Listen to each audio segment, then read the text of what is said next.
Outside the lines on Sports Center. Hey, get this. The Red Sox are the latest team to put a crack in the glass ceiling. So for the latest chapter in this history, here's Jeremy Sheck.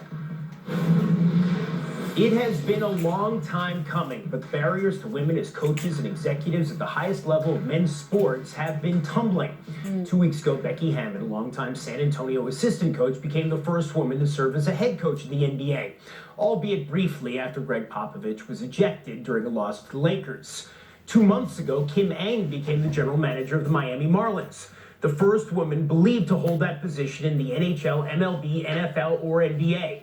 And a year ago this month, Alyssa Necken was promoted by the San Francisco Giants to the team's major league coaching staff.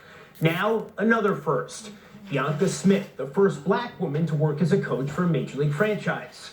The 29-year-old was hired last week by the Red Sox in a minor league role. She will assume her duties just as Kamala Harris becomes the first woman and woman of color to serve as president or vice president. Here's Jessica Mendoza with Bianca Smith.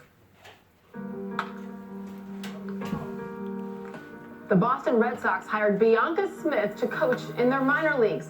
So Smith has just become the first black woman to coach in professional baseball, which is ironic considering the Red Sox were the last franchise to have a black player, and that was in 1959. How did you keep going past when a lot of times you have to see it to be it, and you couldn't even see someone ahead of you that is doing what you're doing now? That pushed me even harder. Like, I wanted to get to the point where they couldn't say no, that my qualifications were so good that they would have to be crazy to say no. And the only reason why they would say no was because I was a woman, and not that I wasn't qualified. I had the, who are you, which player are you dating, which see in the comments of people say, oh, well, what does she know if she didn't play baseball?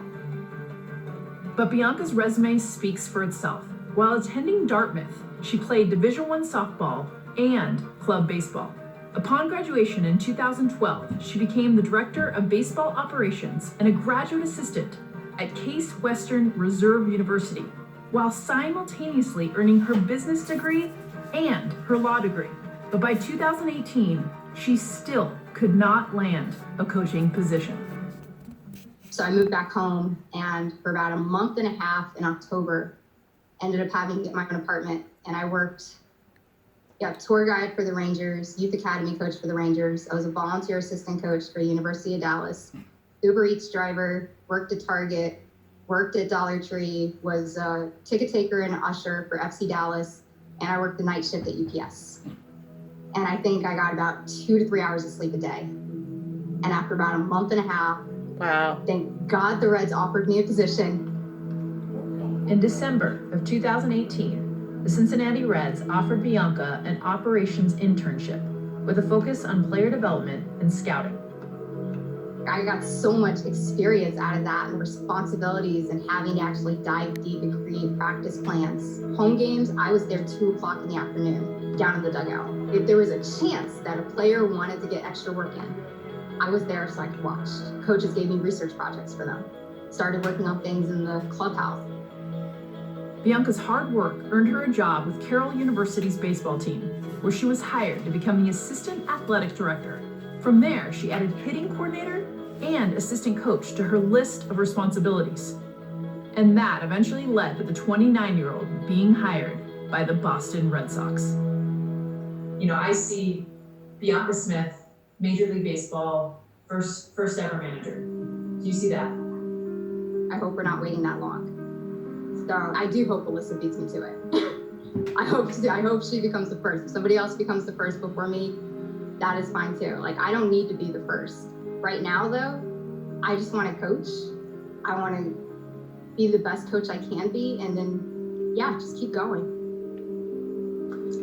And for more, we're joined now by ESPN baseball analyst Jessica Mendoza. Jessica, what's been the reaction in baseball circles to the hiring of Bianca Smith?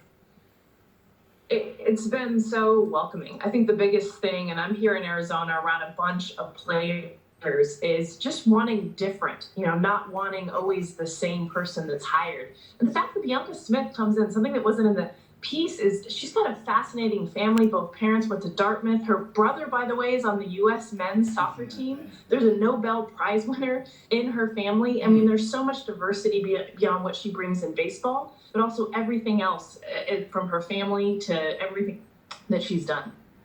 What does it say about how baseball is changing that there have been these three hires, Nakinang and Smith, in just the last year?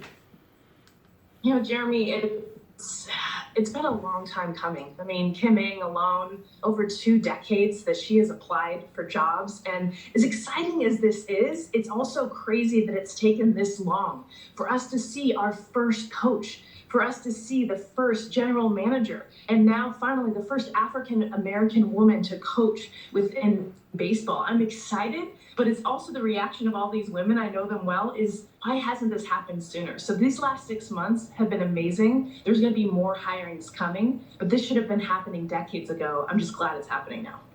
Jessica, it wasn't that long ago, I guess just over a year ago, we had that ugly incident in the Astros clubhouse with an assistant general manager berating female reporters. Baseball clubhouses haven't always been the most welcoming environment for women, to say the least. How will the sport continue to move forward in terms of being more open to women in general? We have to keep talking about it. I mean, it's uncomfortable. And Jeremy, you know this, with so many different conversations, especially this last year, that have come up that people have wanted to ignore, have not wanted to talk about. Stephanie Epstein, you know, that Astros incident in the clubhouse, I commend her for speaking up. Because the hardest thing as a woman is you don't want to lose your job. You don't want to be the woman that not only feels like the only one in the clubhouse, but is also raising her hand saying, hey, that's not okay. You can't talk to me like that. You can't look at me like that, and you definitely can't touch me like that. And there's so few women that have been able to speak up. So many just take it, try to keep doing your job because the last thing you want to do is bring attention to yourself. So that's something that baseball especially has to encourage. And in the Astros situation, I mean, they definitely did not react the right way, and that just further discouraged more women from trying to speak up and saying, this is not okay, and we need to make change.